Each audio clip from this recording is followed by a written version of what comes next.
Let's return to This Week in America. Here's your host, Rick Bratton. Welcome back, everybody, coast to coast. This Week in America. It's true. The United States Air Force gave a 17-year-old West Virginia hillbilly, a high school dropout, a battery of aptitude tests and determined that he could be a Tin Man. And it wasn't easy. Only 7 graduated from air traffic control school out of 22. After a year of intense training at a high traffic control tower, Stephen Morris became a Tin Man, an air traffic control tower who can move heavy air traffic safely and expeditiously.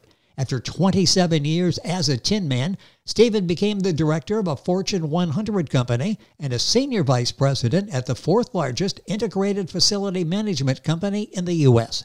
However, his biggest lifetime achievement will always be his time as a Tin Man.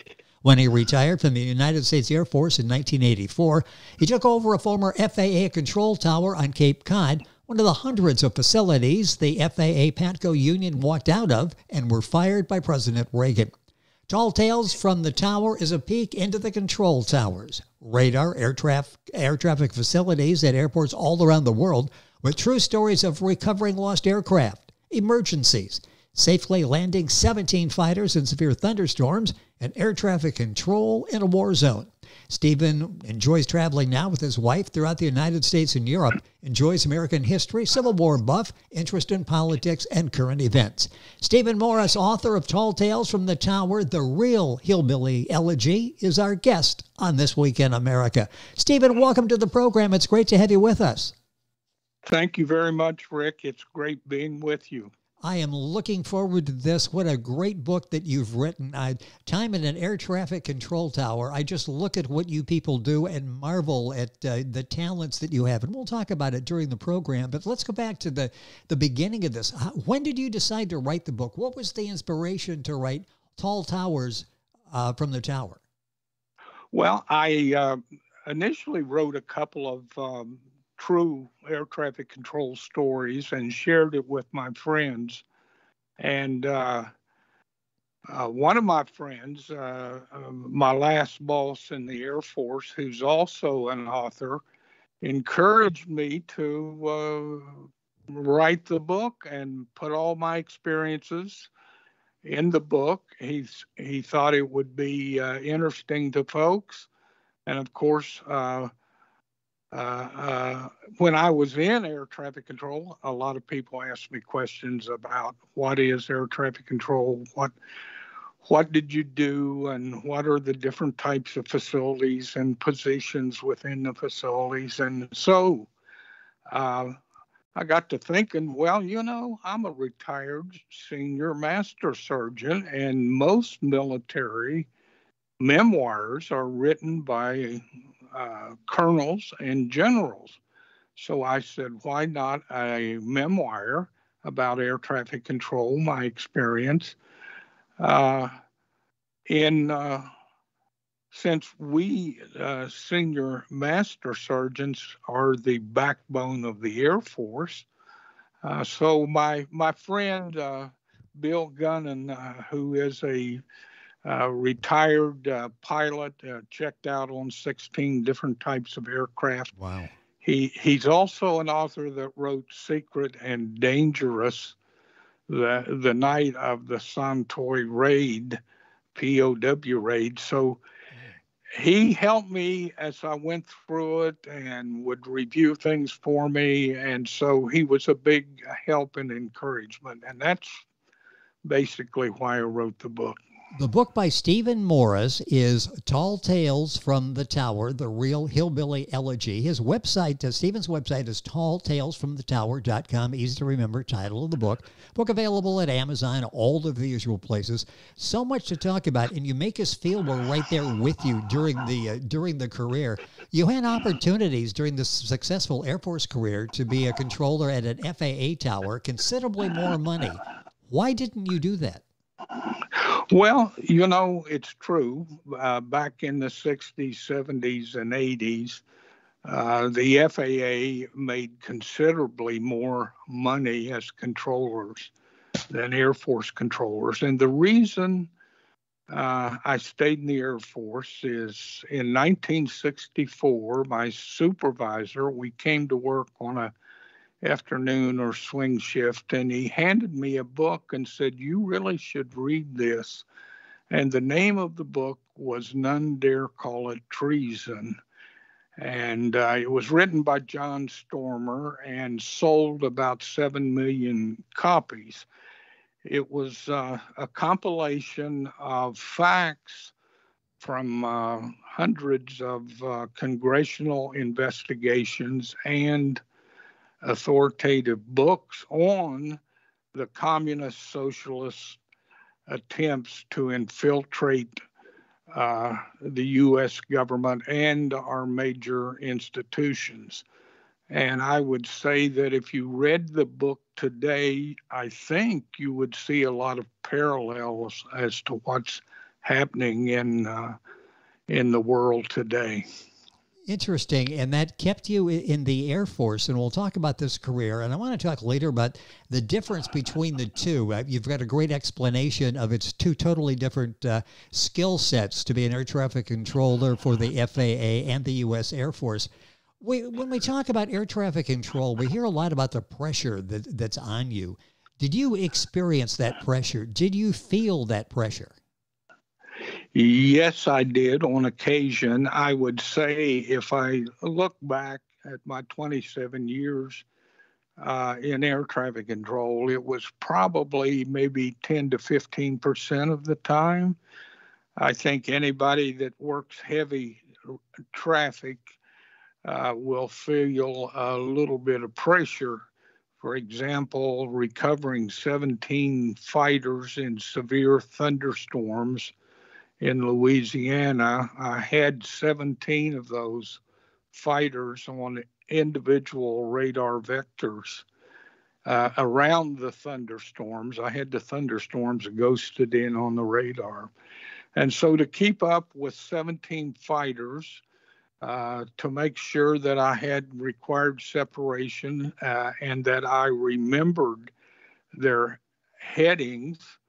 And my assistant controller was very good. He kept the altitude straight as far as the aircraft I had. I finally got a hole about 20 miles from the airport and was able to hand one at a time over to the arrival controller. I had to be very, very conscious of the fact that these fighters were making precision radar approaches. And as such, they had to be on separate frequencies, discrete frequencies. So I had to make sure that I didn't have two aircraft on the same frequency, because the precision radar controller, he talks them down, and he only unkeys his mic maybe for 3 or 4 seconds. And so that was a challenge. Plus, I had to make sure that in trail separation was at least 5 miles, because when they reduced to final approach speed at about 5 miles final, there was compression, and you would end up, if you had 5 miles separation, with the minimum separation of 3 miles. So, that was a little bit of pressure. I upheld the controller code, though. I made sure they didn't see me or hear me sweat. I'm sure that's a key, and it has to be difficult to do as you're in a situation like that. 17 different planes, a number of lives represented by those 17 in a perilous situation. Are you aware of the gravity of what you're doing, or are you just able to funnel vision it through and just focus on getting them down on the ground? That I think, most controllers, they don't think about the gravity of the situation. They're just looking and saying, how do I get these guys on the ground safely? And so that's their whole concentration. I better turn this guy to 320, need to descend this guy to 3,000. So that's sort of the picture, of course, changes every second. So you had to keep up with it. So just the actual controlling and getting the aircraft in position to land safely was the main concern. And so I guess you could think about the gravity of the situation after they were safely on the ground. I was going to say, is there a moment when like 17 is safely on the ground where you do a wow and just sort of sit back and realize what you just did successfully? Is there a moment afterwards when it hits you? Well, I think, when I pulled away from the position after they were all down, I thanked my assistant controller who kept up with the strips. They're flight progress strips that are on a board. And he was really good in keeping the strips in sequence, as well as on some of the aircraft, he actually had the last given heading of the aircraft and, of course, the altitude. So that was a big help. And if he hadn't been there, I don't know, I would have really had a tough time. So I was able to reference the strips on the strip board to make sure I had my mind on the right sequence and the right aircraft. And if I needed to double check a call sign of an aircraft, I could do that. Yes. So Stephen Morris, our guest on the program. The book is Tall Tales from the Tower. Book available Amazon, the usual places. Stephen's website, talltalesfromthetower.com. You talk when you transfer into a new air traffic control facility. You get involved in something called getting checked out. I guess that's like a facility rating for that facility. What exactly is that? Well, sir, that's I don't think most controllers look forward to that. But when you transfer to a new facility, you have to get what is called a facility rating, and that entails 3 parts. Part 1 is memorizing the airfield as far as runways, runway headings, dimensions as far as width and length, navigational aids that may be on the airfield, all of the taxiways, their identification and location. You actually draw that out. And so also you need to draw out all of the instrument approach procedures into the airport, as well as the instrument departure procedures from the airport.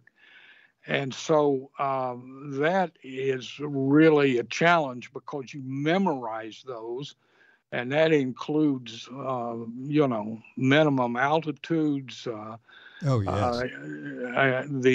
radial for the final approach, the final approach fix, the decision height, and so and the weather minima for the approach. So if you have 10 or 11 instrument approaches into an airport, which is not uncommon, as well as 5 or 6 departures, then you have to draw all of those from memory. So I would say that for me, of course, when you get there, you get a facility rating manual, which has all of that information in it, all the frequencies of the facility as far as radio frequencies of the nav aid and the nav aid identification and so forth. So you draw that out and you write all of that out, and it will take, in my case, maybe I'm a slow writer, but it took 8 to 9 hours to put that on paper from memory. That's an amazing what goes into this. It's no such thing as a simple transfer then, is there? You have to totally relearn the new facility.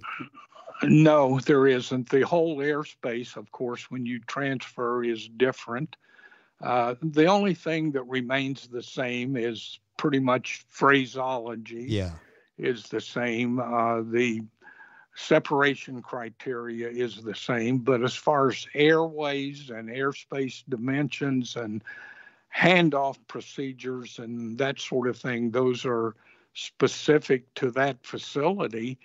And so that is part one, which was to me the toughest. Part two is a 5-hour or 6-hour grilling by the FAA examiner on all of the facility memoranda, the operations letters, letters of agreement. They will ask you about emergency procedures for specific types of emergencies. And so that is quite extensive. And then part three, the last part of the rating, involves working live traffic with the FAA examiner plugged in with you as you work traffic for 4 or 5 hours. And if you get through that, okay, you get facility rating. Wow, what an amazing story. That and so much more in Stephen's book, Tall Tale from the Tower, The Real Hillbilly Elegy. Stephen Morris is the author. Our guest, his website, talltalesfromthetower.com. Book available, Amazon, wherever books are sold. When you were at the U.S. Air Force headquarters for air traffic control, you were responsible for the withdrawal of air traffic controllers from the career field. What was involved? How many controllers were withdrawn? Well, we, the years I was there, which was 77 to 80, we withdrew 900 air traffic controllers from the career field, and we canceled their air traffic control specialist certificates. And the reason, probably the primary reason, was failure to obtain a facility rating. And so, but also we had withdrawal packages that would come in. And by the way, I initially reviewed them, and then I distributed copies to legal at headquarters as well as personnel, which in the civilian world is HR. But to make sure that the package was complete and thorough.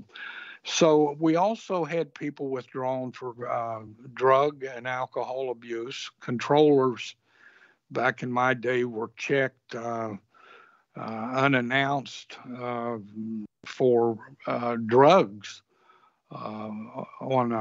frequently. And so we had alcohol abuse, drug abuse withdrawals. We also had some controllers at a point in time would write a fear of controlling letter where they said, I just can't do it anymore. I have a fear of air traffic control. And we didn't question that at all. So that was another reason. And there was a fourth reason that was called a character and behavior disorder, where the supervisor would document behaviors that were not normal. And so those are the primary 4 reasons that a controller would have his certificate withdrawn. Well, the time is going by so quickly. Stephen Morris, our guest on the program, his book, Tall Tales from the Tower. Just briefly here, how long can you be in the tower? How long can the shift go before you've got to take a break? How many hours? Well, we had, of course, hourly restrictions that were pretty much established by the FAA. So actually, in a week's period, we could not work more than 40 hours. So there was a limit on 40 hours a week. And so most of the shifts that I had in the Air Force, and I set up a similar shift schedule for the control tower on Cape Cod, is you start your round swing, which is 5 to midnight, afternoon, noon to 5, morning 7 to noon, and then midnight, you come back at midnight and work 12 to 7 a.m. And so and then you go on break. And so you get the rest of the day off after you get off this mid shift and the next day, and then you come to work the following day at 5 o'clock in the evening. So we made sure we adhered to that. And, yes. And so that was the limitations. We also had limitations. You could not have an alcoholic drink 8 hours before you went on duty. So that was monitored very closely by supervisors. It's just fascinating, the pressure and dealing with the pressure and being on top of your game, because literally lives depend on it. We talked about the example of the 17 aircraft in a storm that you had to land. Are there a couple examples of aircraft emergencies that you controlled? I know you had many, but maybe a couple that stick out. Sure. Well, there was one. It was not that difficult. I was in Thailand at Takli, which is was a major American air base during the Vietnam War.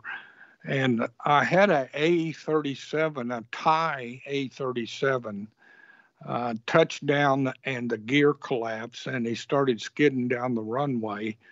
And I noticed that his aft fuselage was on fire. So I notified both the pilot and co-pilot.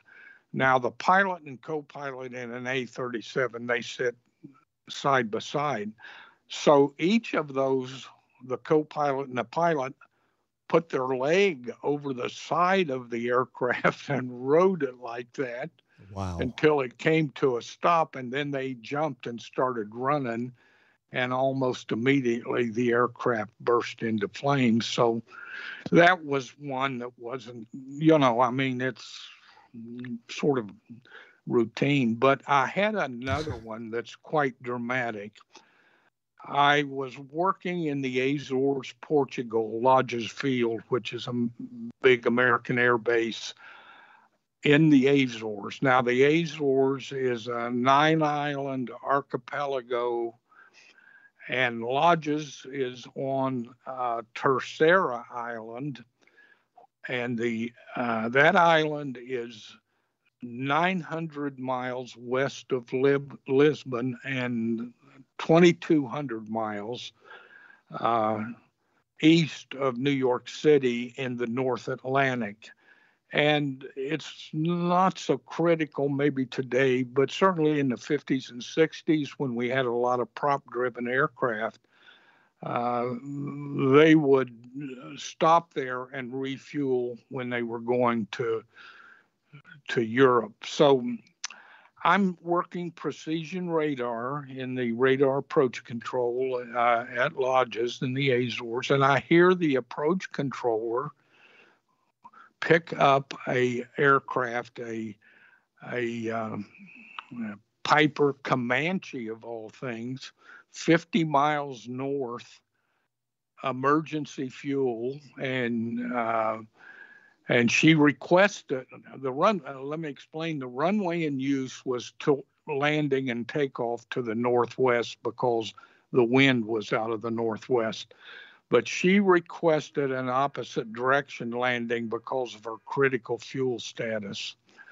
And so the arrival controller set up his surveillance, because I was working precision radar. My radar was set up on runway 33, just the opposite direction of the way she wanted to land because of a critical fuel. So he set up his surveillance approach radar and started dropping her down, stepping her down. And at 1 mile, which was the minimum decision height, she didn't have the runway or approach lights in sight because the weather was about 700-800 foot ceiling with maybe less than a mile visibility. So I'm saying, wow, this is bad. So she had to go around. I told the arrival controller, I said, give her runway heading, which was 150, and I'll pick her up on the departure end or the approach end of 33, and I'll take it from there. So I said, have her maintain 1,000 feet. So he did. I picked her up at the approach end of 33. Of course, she was flying the opposite direction. And at about 1.5 miles, I gave her a right 90-degree turn to a heading of 240. Then, right before she went off the precision radar, I gave her a left 270-degree turn to a heading of 330, the runway heading. And she rolled out slightly right of course and slightly above glide path at about 3 miles. So I talked her down. She landed, turned it off at the first taxiway, and the engine quit. She was out of fuel. That was close. That was very close. Such amazing stories, and you'll find these and so much more in Stephen's book, Tall Tales from the Tower. A couple minutes left in the program. I just want to talk about locations. You were actually stationed several during your career. Do you have a favorite? If someone could say, you want to go back and work there, would you pick one? Well, yeah, I really liked Aviano, Italy, northern Italy. I mean, I liked the area. The food was great. We got to travel a lot. In fact, back when Yugoslavia was a communist country, we took a tour of Yugoslavia from Aviano, Italy, and we also made friends with Austrian controllers, air traffic controllers in Austria, and they were great because we would visit on 2 or 3 times, and they took us to places the tourists never got to see. Oh, yes. And so that was a great experience. The food, the travel. And so, yeah, I would say that was great. And in the U.S., it would be Alexandria, Louisiana, because I really enjoyed the Cajun culture. So that was a nice assignment. Although I was a very, very busy guy there, but when I could get out, we enjoyed it. Do you miss it? Oh, sure, I do at times. I guess when I first got out in '87, I really missed it. But, over time, it fades some. And so, but I still think about it and think about, back in the day when I could shake them and bake them. But I can't believe you're too far from that. As you're going through telling these stories, it's like you're right back there living the moment, and that the stories come alive. The book is Tall Tales from the Tower, the real Hillbilly Elegy, by this book by Stephen Morris. What's the connection between J.D. Vance's book, Hillbilly Elegy, and your book?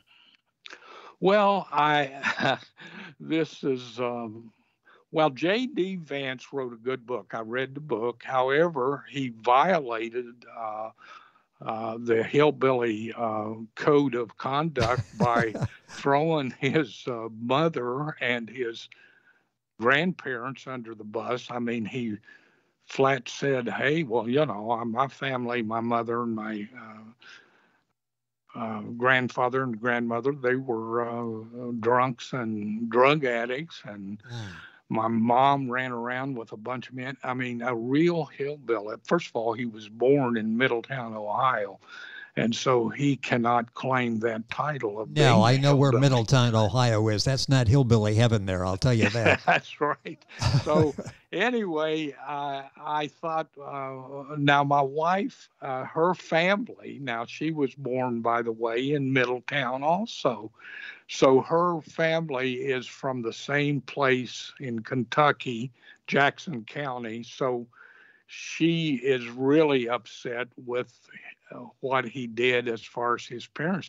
And I just heard recently that J.D. Vance's mother just now has forgiven him for what he put in the book. Wow. So Well, anyway, and let me add just one thing. J.D. Vance, of course, is an attorney, a Yale graduate attorney. And I would say to J.D., that's great, J.D. You were certainly a success. But let me tell you, most air traffic controllers that I knew, they would consider themselves a couple levels above a Yale attorney. interesting. I'm going to have to look up Hillbilly Code of Ethics after we Google it after we finish the program today. But it's true. You don't air your family's that's dirty laundry. That is true. That's fascinating. I got about 30 seconds here. How are you doing in retirement? It sounds like you're having a ball, especially going back and telling these stories. Well, yeah, I'm doing okay. My wife, I'm a full-time caregiver. She has a lot of health problems, but she's doing okay. Good. We get to, of course, spend now a lot of time together. So we get to, talk about a lot of things, and we like to watch documentaries on the History Channel. And yes. I especially like to watch the air disasters on the Smithsonian Channel. Oh, they do an excellent job with those, yes. I'm sure So that brings anyway, back we're doing good. That we read and talk, and even though we're sort of housebound, we're doing okay. We talk about the good old days. Well, and they are. And I'm so grateful that you were able to spend some time with us today. I love the stories, and hopefully we'll do this again. Tall Tales from the Tower, The Real Hillbilly Elegy by Stephen Morris. His website is talltalesfromthetower.com, name of the book. The book available at Amazon, the usual places. Stephen, a pleasure, sir. Thank you so much for joining us on the program. It was great. Thank you. Thank you, Rick, for having me. I really appreciate it, and I've really enjoyed talking with you. It has been our pleasure. The book, Tall Tales from the Tower, Stephen Morris, the author and our guest. Information on our website, thisweekinamerica.us. Back on today's program after these messages. This Week in America is online. You can visit our website, thisweekinamerica.us. Scott Pinkerton, Associate Producer of This Week in America. Jay Anderson, Segment Producer. Ben Watson, Webmaster. Otto Bechet, Director of Engineering and TV Production. This Week in America produced and is a trademark of Blue Funk Broadcasting, LLC. For information on all of our guests and to listen to this week's show, our website again at thisweekinamerica.us. And I'm Sean Bratton, Executive Producer of This Week in America.